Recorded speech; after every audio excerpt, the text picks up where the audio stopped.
अस्सलाम वालेकुम दोस्तों और स्टूडेंट्स, क्या हाल है। उम्मीद है आप लोग खैरियत से होंगे।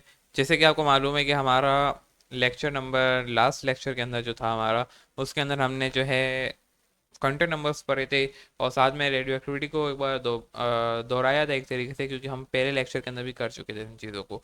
और एक छोटा सा रिकैप करके हम आगे क्वांटम नंबर्स की तरफ चले गए थे। क्वांटम नंबर्स क्या हैं वो हमने पूरा लेक्चर नंबर उसके अंदर डाला गया है क्वांटम नंबर्स के लेक्चर के अंदर।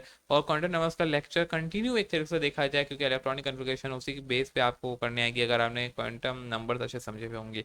तो स्टार्ट करते हैं भाई। Quantum numbers, sorry, electronic communication कह रही है कि हमें हमें डिस्ट्रीब्यूशन इलेक्ट्रॉन फीलिंग कैसे करनी है। तो यहाँ पे मैं हेडिंग डालूंगा भाई सबसे पहले कि आज हम पढ़ने जा रहे हैं इलेक्ट्रॉनिक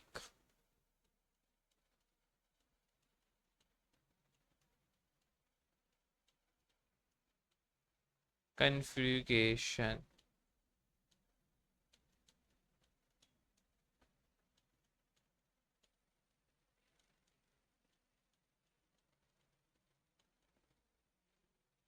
जिससे आपका मुराद क्या है भाई, आप इसके अंदर ये पढ़ते हैं कि इलेक्ट्रॉन जो है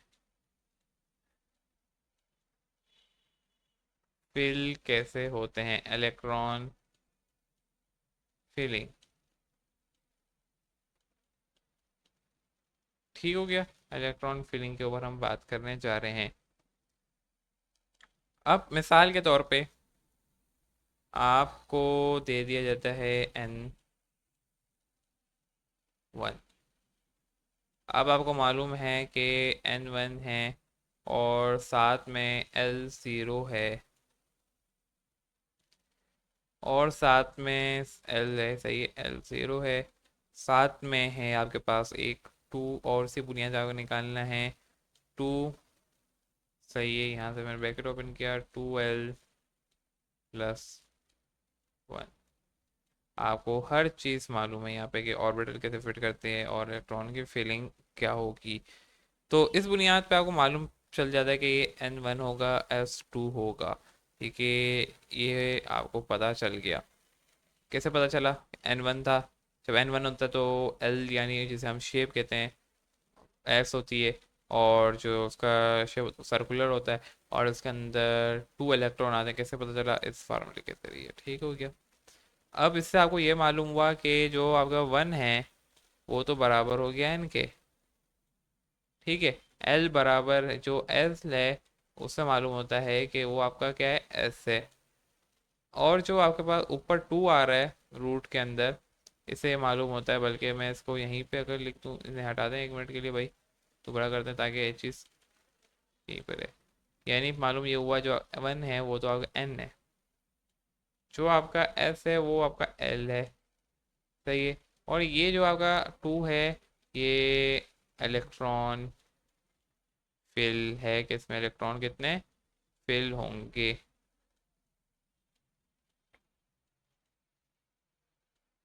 ठीक हो गया बच्चों। ये सारी लॉजिक्स बिल्ड हो गई इसके ऊपर हमारी। अब आगे क्या बताया जाता है, ये तो हमारा था बेसिकली डिस्ट्रीब्यूशन कैसे करनी है इलेक्ट्रॉन की हमें। सही है। हमें कैसे मालूम होगा कि कैसे हमें फिल अप करना है।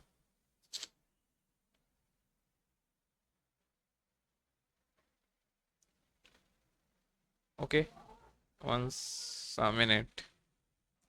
अब आपकी बुक कहती है कि इलेक्ट्रॉन की जो फीलिंग है वो 4 रूल के मुताबिक होती है। सही है, 4 तरीके से की जाती है इलेक्ट्रॉन की कन्फिग्रेशन। ठीक है। चारों जो हैं एक तरीके से देखा जाए तो वैलिड हैं, लेकिन जो असल वैलिड जिसको हम प्रायोरिटी देते हैं वो होती है हमारे पास हुर्ट्ज रूल। ठीक हो गया। हुर्ट्ज रूल होता है, लेकिन इलेक्ट्रॉन कन्फिग्रेशन क्या हो गई भाई, चारों से वैलिड होती है और चारों वैलिड हैं। सबसे पहला कहा जाता है कि in any orbit of atom, पहला जो प्रिंसिपल था जिसने दिया था इलेक्ट्रॉन के ऊपर, वो ये कहता था कि any orbital of atom no two electron can we have the same four quantum number, at least one quantum number must be different. मतलब क्या है भाई कि इलेक्ट्रॉन फिलिकेशन के दौरान सेम क्वांटम नंबर नहीं आना चाहिए। सही है, दो के पास सेम होगा लेकिन इसके बाद चेंज नहीं होगा। बिल्कुल इसी तरीके से होता है, मिसाल के तौर पर भी आप देख लें, पहला आपके पास 1s आता है, फिर इसके बाद यहाँ पे देखें यहाँ पे आप देख सकते हैं, पहले 1s आएगा, फिर 2s आएगा, फिर p आएगा। ऐसा नहीं है कि डायरेक्ट 3s आएगा, 1s आया, 2s आया, फिर उसके बाद 3 आ गया, नहीं। आपका जो l है शेप वो चेंज हो रहा है। पहले दो उससे बिल्कुल पॉली के मुताबिक चला हमारा। पॉली ने क्या कहा कि दो हो सकते हैं भाई एल, लेकिन जो है तीसरा और चौथा एल नहीं होना चाहिए। बिल्कुल वैसा ही हुआ कि पहले 2s आ गया, फिर पी आया, चेंज हुआ। ऐसा नहीं है कि 3s आया। ये कहना चाह रहा है आपका पॉली प्रिंसिपल। Very simple. आगे चलते हैं। एफुबा प्रिंसिपल। एफुबा सबसे बेस्ट प्रिंसिपल है। वो कहता है पॉली के मुताबिक इसने निकाला कि हम इलेक्ट्रॉन फिल के पहले 1s के अंदर करेंगे, फिर 2s के अंदर। इसने निकाला पॉली के बेस पे, पहले हम 1s के अंदर करेंगे, फिर 2s के अंदर, फिर 2p के अंदर, 2p के बाद 3s के अंदर फिल होगा। और आपको मालूम है कि 1s के अंदर कितने होंगे, दो होंगे। फिर इसके बाद जैसे ही ये फिल पूरा हो जाएगा 1s, हम 2s के ऊपर चले जाएंगे। 2s के ऊपर जैसे ही आपका पूरा हो जाएगा, दो इलेक्ट्रॉन फिल होगा, 2p पे जाएंगे। 2p के अंदर कितने होंगे, 6 होंगे। फिर 2p के बाद हम 3s पे जाएंगे। 3s के अंदर कितने होंगे, दो होंगे। फिर 3s से 3p की तरफ जाएंगे। 3p के अंदर आपको मालूम है कितने होंगे, 6 होंगे। फिर 3p के बाद हम 4s पे आएंगे। वह अभी भी देखें क्या हो रहा है, पॉली की चल रही है। और एफुबा ने उसके रूल निकाला, सही उसने बोला, अब उसने पूरी बुनियाद दे दी इन साइंसदान ने। अब 4s के बाद हम जाएंगे, 4s पे जाएंगे। सही, मतलब हमें जो है इस तरीके से चलना है, इस तरीके से। 2s हो गया, फिर 2p और 3s हुआ। फिर आपने आना है 3p पे, फिर 4s फिल होगा। फिर इसके बाद 3d होगा, अब 3d आएगा। सही है, फिर चेंज हुआ। फिर 3d के बाद 4p, फिर 5s होगा, फिर 4d, 5p, 6d के अंदर कितने आएंगे, 4f, 5d, 6p, 7f। और ये आपने सही लर्न कर लेना होता है। यानी अगर मैं इसके पूरे एक आपको, अभी हम इसके ऊपर पूरी प्रैक्टिस भी करेंगे, कोई सी मुश्किल बात नहीं है।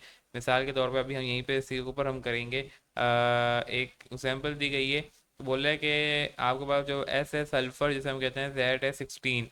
अब इसको फिल करके दिखाओ। फिल करके दिखा देते हैं भाई।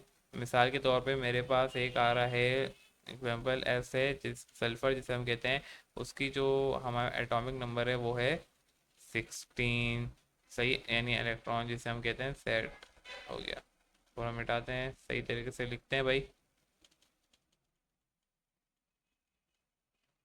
ओके। मैंने बोला कि आपके पास है सेट 16 है, यानी ये आपका क्या है, 16 सेट है। अबे भाई एक मिनट रुक जाओ।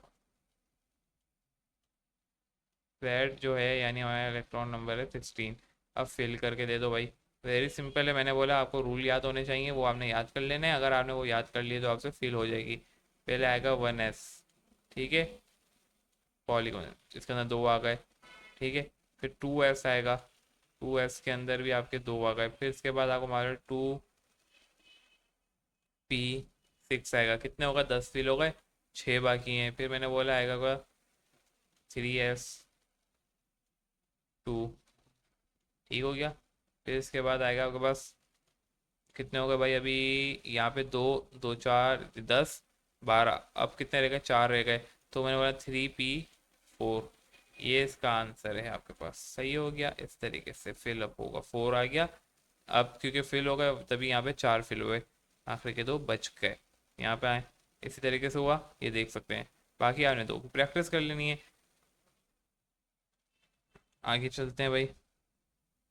पॉजिटिव वन है, पॉजिटिव वन, यहाँ पे देखो Na के साथ पॉजिटिव वन आ रहा है। इसका मतलब क्या होगा, आपने जब भी इलेक्ट्रॉन फिल किया, आखिरी नंबर में से जो आखिरी आपका डिजिट होगा उसमें से, मिसाल के 11 था, 11 फिल नहीं हुए, यहाँ पे आप देखेंगे 10 हुए, क्योंकि आपने एक माइनस कर दिया, पॉजिटिव आ रहा था। अगर नेगेटिव आ रहा है तो हमें एक प्लस करना होता है, कि ये मालूम होना चाहिए। इसके बाद एन प्लस विस विशर रूल आता है। ये कहता है कि अगर एक जैसे ऑर्बिट आ जाए, मिसाल के तौर पे आपके पास आ रहा है कि 4s आ रहा है, मिसाल के तौर पे ये कहना चाह रहे हैं कि आपके पास एक जैसे ऑर्बिट आ जाए, 4n है, यानी l जो है आपके पास 4 है, तो उसको हम कैसे फिल करेंगे, then the orbit having n value will be filled first. जिसकी लोअर वैल्यू होगी, अगर आपका l की सेम वैल्यू आ जाए, in case of orbit have same n plus value, n plus l value, तो उसके अंदर हम किसको फिर देखेंगे, जिसके n पहले होगा हम उसको फिल अप कर रहे होंगे। मिसाल के तौर पे आप यहीं पे देख लें, आपके पास 4s है, आइडेंटिफाई द हाईएस्ट और पेयर, पेयर कैसे हम बनाएंगे, यहाँ पे देखें 4s है और 3d है। मैं भी आपको करके दिखा देता हूँ भाई। इसकी एग्जांपल, एक मिनट, यहाँ पे अगर उसकी प्रॉपर दी गई हो तो ज़्यादा बेहतर होगी, नहीं दी गई है, इसी पे करके देख लेते हैं भाई।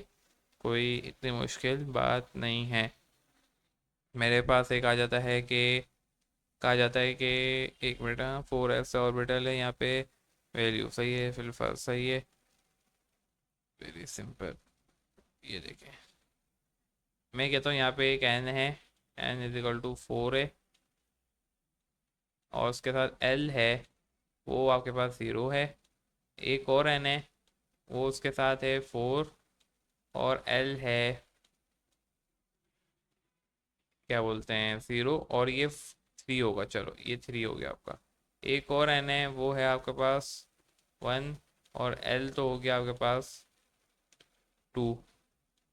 तो आप सबसे पहले n1, और आपको मालूम है कि L2 को करेंगे, लेकिन अब सेम आ गया। अब इनमें से किसको करेंगे, L की वैल्यू सेम हो गई है, तो आप बोलेंगे पहले 3 को करेंगे फिर हम 4 को करेंगे, यानी n3 इक्वल फिर n4, इस तरीके से तरतीब चलेगी। ठीक हो गया, आगे चलते हैं। वो है आपके पास एफ ह्यून्स रूल, सही है। ह्यून्स रूल क्या कहता है, ह्यून्स रूल कहता है कि आपने जब 3p की तरफ जाएंगे, क्योंकि उसको आपको मालूम है डम्बल शेप होता है, कॉम्प्लेक्स शेप होता है, एस का तो सर्कुलर है। तो जब से आप 3p पे जाएंगे, तो आप जो है वहाँ पे इस तरीके से फिलअप करेंगे। वो कह रहा है कि पहले इसमें 2 करेंगे फिर 2 करेंगे, इसने पूरा प्रॉपर बताया कि ये 6 होंगे कैसे। वो कहता है कि जैसे ही आप यहाँ पे देखो, आप इसी पे आ जाओ, यहाँ पे देखें, जैसे ही आप 3 इस पे पहुंचेंगे, एस का तो मालूम है होता ही सर्कुलर, तो आप इसको इस तरीके से फिल नहीं करेंगे, आप इसको कॉम्प्लेक्स तरीके से करेंगे, शेप कॉम्प्लेक्स है, तो आपने फिल अप भी कॉम्प्लेक्स के साथ करने होंगे, यानी 2p6 है आपके पास। तो पहले तो आपने इसको कर देना है फिलअप, इस तरीके से करेंगे आप, बाकायदा इसकी बॉक्सेस बनाएंगे इस तरीके से, पी के, एक, दो, एक दो, यानी 4 5 6, बस सही है, यहाँ तक रखते हैं। तो आपने यहाँ पे प्रॉपर बॉक्स बनाने पे इसके अंदर आएगा इस तरीके से, एक क्लॉकवाइज एक एंटी क्लॉकवाइज, फिर एक क्लॉकवाइज और एक एंटी क्लॉकवाइज, इसे एंटी क्लॉकवाइज फिर से एंटी क्लॉकवाइज, ये हो गया इसका। अब अगर मैं बोलता हूँ इसका फिलअप करके देखो, आप बोलोगे इसका भी फिलअप कर देते हैं, इस 3p का करके दिखाओ। इस p का तो वेरी सिंपल था, क्योंकि 6 थे, 6 के फिल हो गए, लेकिन इसका अलग तरीके का होगा भाई, p फिलअप, एक, ये दो। तो आप बोलेंगे पहले इसके अंदर एक फिल हुआ क्लॉकवाइज, इसके अंदर भी क्लॉकवाइज हुआ, फिर इसके अंदर क्लॉकवाइज हुआ, कितने हो गए, 3 हो गए, एक बच गया। अब आपने यहाँ पे एक एंटी क्लॉकवाइज क्या करेंगे, फिलअप कर देंगे। ओके, इसको काटते हैं भाई, पहले तो इसको उठाया, यहाँ से रिमूव करवाया मैंने, और यहाँ पे इस तरीके से फिलअप कर दिया। तो ये बोल रहा है आपके एफ हुंस रूल ने कहा आपने इस तरीके से एनर्जी लेवल के मुताबिक देखते हुए इलेक्ट्रॉनिक फिलिंग होगी। पहले आपने सारे बॉक्स के अंदर एक एक क्लॉकवाइज फिल कर दिया, जब क्लॉकवाइज सारे सारे मुकम्मल हो गए, फिर आपने एंटी क्लॉकवाइज की तरफ आना है, और एंटी क्लॉकवाइज खाली इसी में एक फिल होगा, बाकी ये क्या होंगे, ऐसे ही रह जाएंगे। ठीक हो गया। अब एक कंडीशन आती है कि, एक कंडीशन है, अ, अब ये हुआ क्यों ऐसे, ठीक है। एक देखा जाए तो इसने एक तरह से यहाँ पे क्या की है, डोनेटिंग भी की है इलेक्ट्रॉन की, इसे कहते हैं डोनेशन। ठीक हो गया। आगे हुंस रूल के अलावा हमारे पास कुछ भी नहीं है। हुंस रूल की आपने ये जो डेफिनेशन है बस आपने याद कर लेनी है, बाकी जो फिलिंग का मैंने तरीका है वो मैंने आपको अभी बता दिया है कि फिलअप कैसे होगा। ठीक है, और कुछ भी नहीं है, बाकी आपका ये चैप्टर भी यहाँ पे एंड होता है एटॉमिक स्ट्रक्चर के ऊपर।